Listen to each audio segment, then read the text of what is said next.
Ayan guys, ito po ipapakita ko po sa inyo guys. Ito po ay mutya po ng kidlat guys. So ibinigay po ito ng mga kasama ko na hindi nyo nakikita. So ayan guys, hugis puso po yan guys. Kaya titignan nyo naman yan guys, hugis puso talaga yan guys.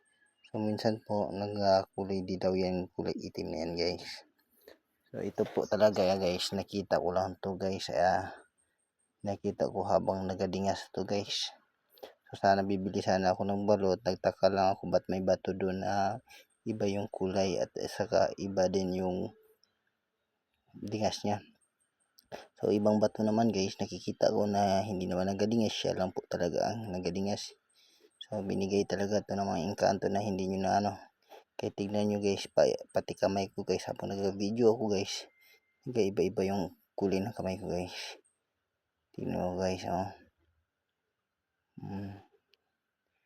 So ito talaga guys. Dati may nag-alok sa akin, bibili niya sana to sa akin guys, pero hindi ko to ibinenta guys. Dahil mahalaga to sa akin, tapos ginagamit ko po to panggagamot.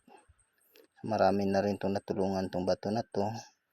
Hindi lang ako, pamilya ko, at saka marami na, buong baryo na. So itong bato na lang nakakatulong sa akin guys. Kahit paminsan-minsan tinitignan ko lang din siya guys. Hugis puso yan guys, tignan nyo.